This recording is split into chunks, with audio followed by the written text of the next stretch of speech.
While she was a student, Liv Little often found herself asked to speak on behalf of all marginalised voices as the only person of colour in a room. So she decided to build her own room.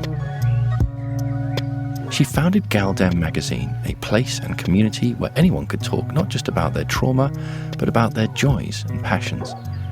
It was the creation of a home that helped and inspired many people over the 8 years for which it ran. She then took that search for spiritual, emotional belonging as the theme for her debut novel, Rosewater.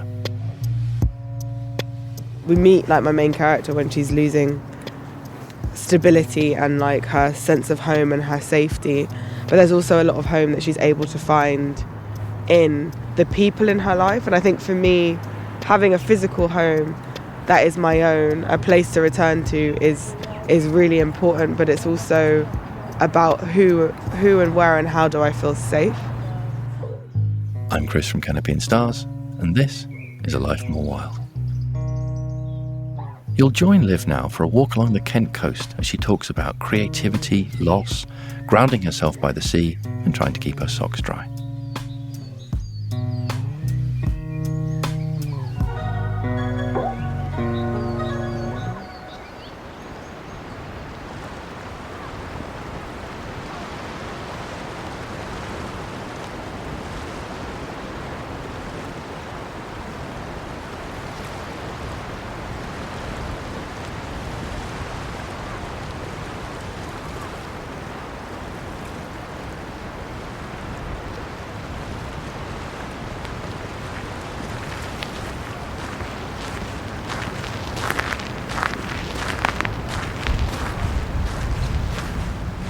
We're on a very pebbly, we're on a very sandy, actually, seaweedy beach. There are lots of rocks and things kind of ahead of us.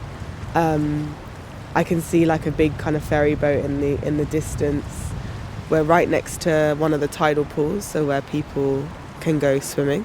I go to one a little bit further up, and but we're by one of the tidal pools.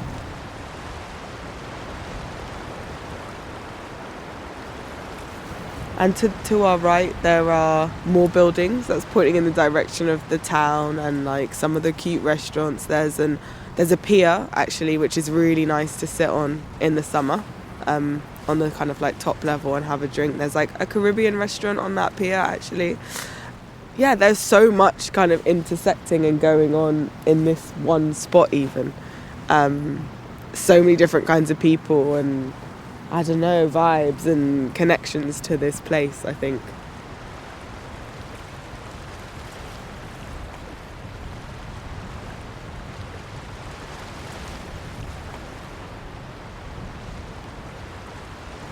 I'm someone that has always been drawn to the sea. I'm a water baby. I feel very comfortable in the water, near the water, by the water. I'm of Caribbean heritage. So I have a relationship with this body of water. This is not the Caribbean for sure.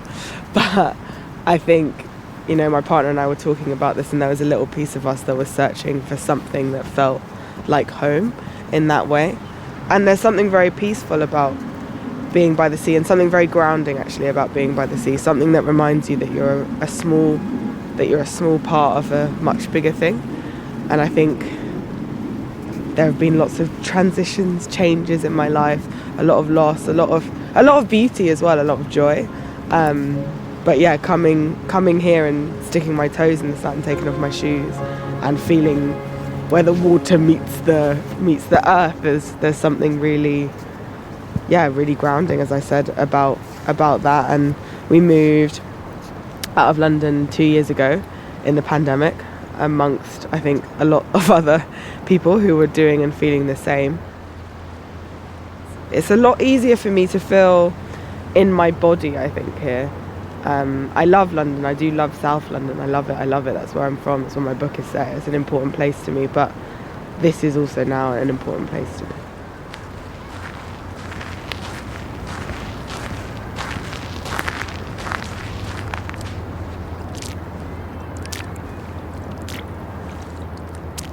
We're just stepping through a pool of water on the beach, trying not to soak our socks, which I love. But growing up, nature has always been like an important part of my life. Like I would go, especially with my stepdad, my mum, my stepbrother, my little sister, before my sister was even a thing, we would go camping in like the Lake District, the Peak District, and like go gill scrambling and like be it very much like in nature. And I loved that and I enjoyed that and I feel really like safe in that. And actually, like when I was writing Rosewater as well, I had a friend of a friend of a friend that had someone's auntie or something had this little room in the bottom of her garden in Oxford, surrounded by like flowers. She grew flowers to sell in the market, and I sat there and I kind of like broke the initial part of the story, but there's something really special about me. I don't know, feeling like when I'm in nature, I'm able to really just focus on and be present in a way, you know, and just sit with myself and with my thoughts.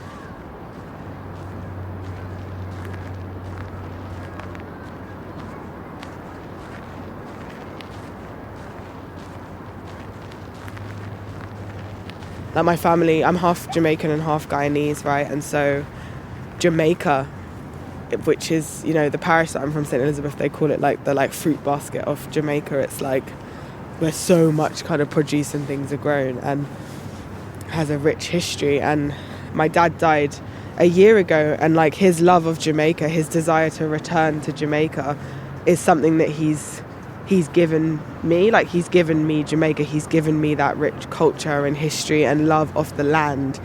But yeah, I mean, it's a very different landscape, it's a very different history, it's a very different thing. And I think expressing my love of it is not saying that it's without complications or issues or anything like that, but it's like it just feels really great. And I think when I would go on holiday, I used to like, this was also because I was really extremely anxious and stressed and like always under pressure with work, but I used to like have panic attacks often. And I remember having one on a plane coming back from holiday because I was like, I have to go back to the UK and I have to go back to all of these things, right?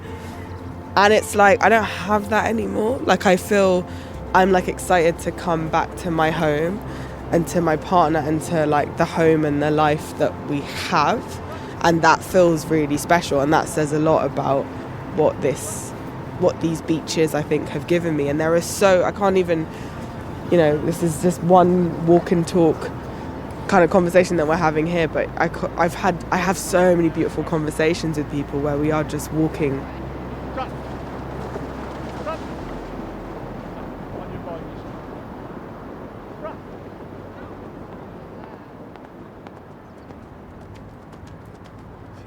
That's a horse. Sorry, someone's galloping over on a white horse. That's nuts. I've not seen that before. So, wow. And through the water, it's giving, I don't know, movie. I'm like, is that her personal horse or their personal horse? Like, what's going on? Anyway, there's a black and white, quite stunning stallion running through the beach.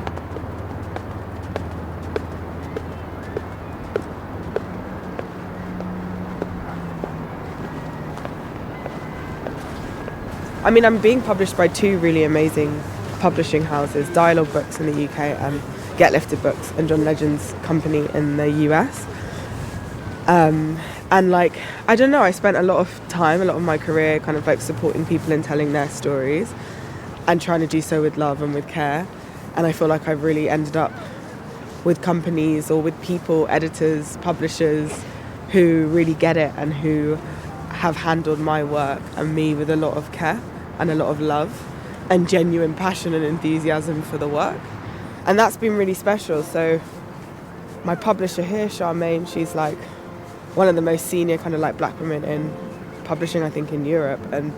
But she's also a really great friend and human being and person. And I had multiple offers, but it was a no-brainer that I would go with her. And I think with John Legend and his team, he has an amazing editor called Kaylin, who I've just loved working with. She's so smart. And it's been amazing, of course, to have John Legend's support and like input, and also just, I mean, like, I like talking to people about characters and stories. So it's been Like, it's fun to sit and talk with him and about the characters and the things and the themes and family and food and stuff that spoke to him about the work, you know. And we're all just people trying to make art and connect, and like that's kind of what it is. So of course it's fantastic, and he's a huge name, but it's also just been really nice on like a human level to see how that story has translated and connected with people here and also people in the US. A lot of the themes and the things that are explored within the book, they connect with people more broadly on like a human level, because the themes of like home and belonging, family, of like figuring out your place, of like the fears of vulnerability around opening yourself up to love, of asking for help, of like making art and making money from making art, of finding security in a world which is really insecure, and like all of those things are very like, I suppose, universal feelings.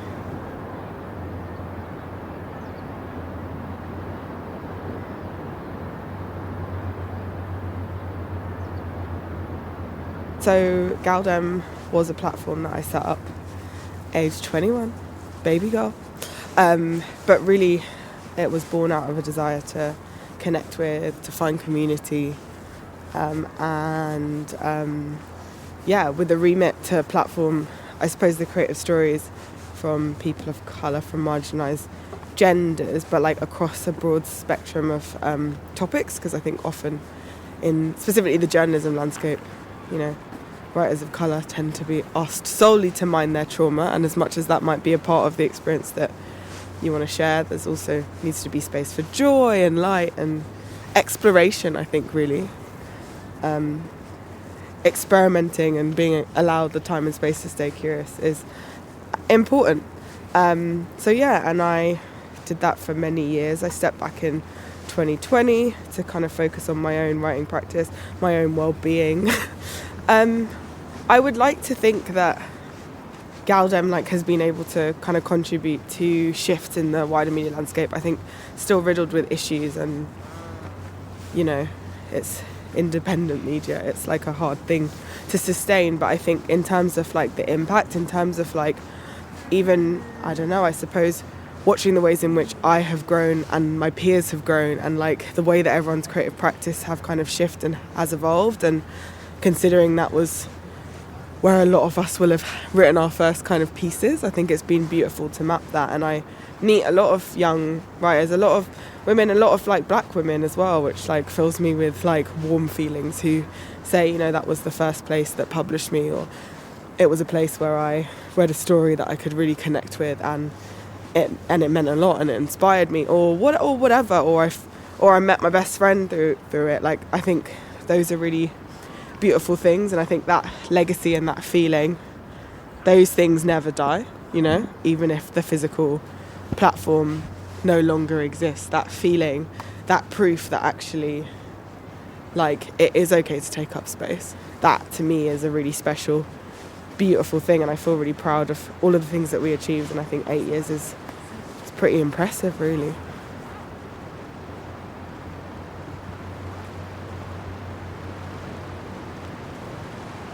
My brain just doesn't have the space to, I suppose, find like joy in creating and making work. And so, you know, the move out of that and towards something that is slightly more grounded and rooted in nature. There were like many different layers as to why that was something that I needed and my partner needed as well. So it was like, it's not just like you move out of London and your life is fixed. There's like a lot of internal work and things that have to go on as well. A lot of healing, a lot of therapy, a lot of like resetting your life. Not necessarily your values, but the things that you value, as in the things that you prioritize.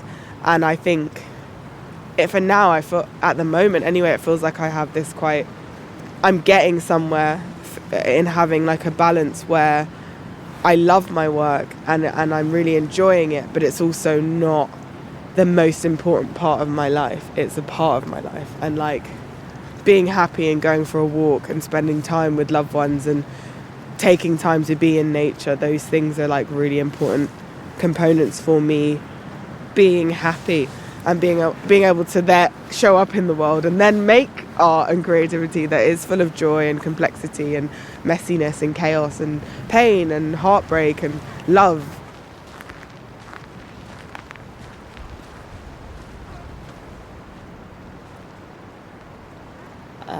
And it's, I mean, I'm even just like, I'm looking around, and it's interesting also, like, I don't always take a moment to really like actually look around at my surroundings properly, and it's really special when you do, you know?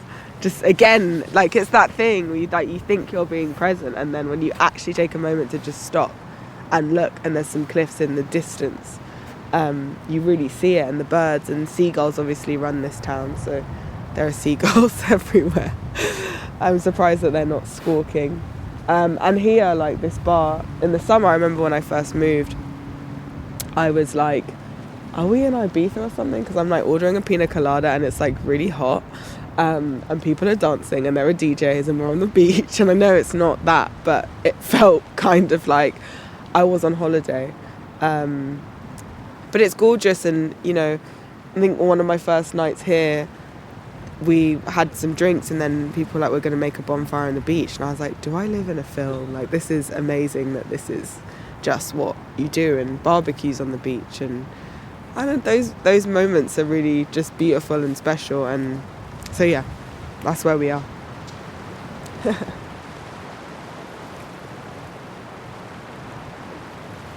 I love, people are kind of like, oh, I'll come and I'll visit you when it's warm, and I'm like, it's actually kind of amazing when it's cold as well, because this thing of like mapping the different things that happen in a landscape, and I love noticing when the sea is grey and when it's blistery and I have like my balaclava on, and the sea it looks like something different, and the colours look like the colours are deeper and richer maybe, and like it feels more atmospheric. I love those times.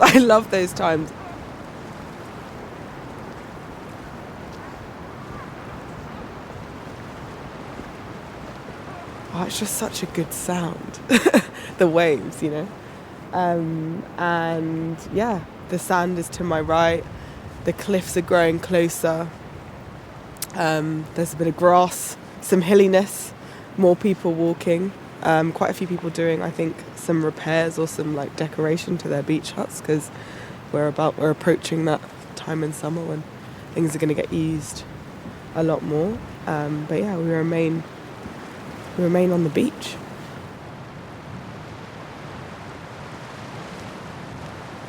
What does living by the sea mean to me? Living by the sea means to me, it means a lot to me. It means feeling grounded. It means feeling safe. It means feeling like, I don't know, when there's water nearby, this thing that we actually started the conversation talking about, which was home. Where there is a body of water, I feel like I am home in many ways. Proximity to that feels really important and necessary for me. Like moving to the sea, in many ways, it was like this metaphorical cleanse in my life. And so whether I am here forever or I don't think I'll be here forever, but I love being here. I don't think anything is permanent, right? Everything is subject to change, but I will forever be grateful of this moment, what it's given me, what it's taught me, what has helped me to see, and how it's helped me to get back to myself and like who I am, and what does Liv want and what does Liv need. I think like I was quite detached from that for a little while, and so that is a huge thing for the sea to have given me.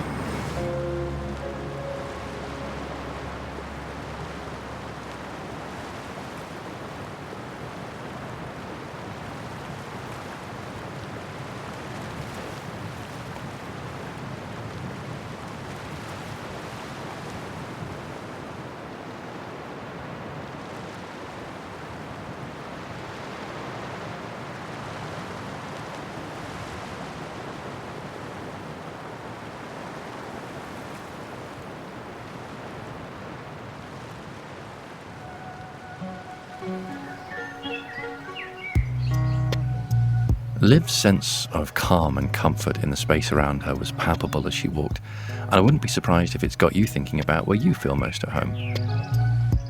Next time, we'll join Tom Leonard, also known as the drag queen gardener, in a place where he feels very comfortable, as he tells us the one thing that really makes a garden. Remember, if you haven't already, to give us a follow on your podcast app, tell a friend about the podcast, and check out @Canopy and Styles on Instagram to see footage and photos from our days out recording.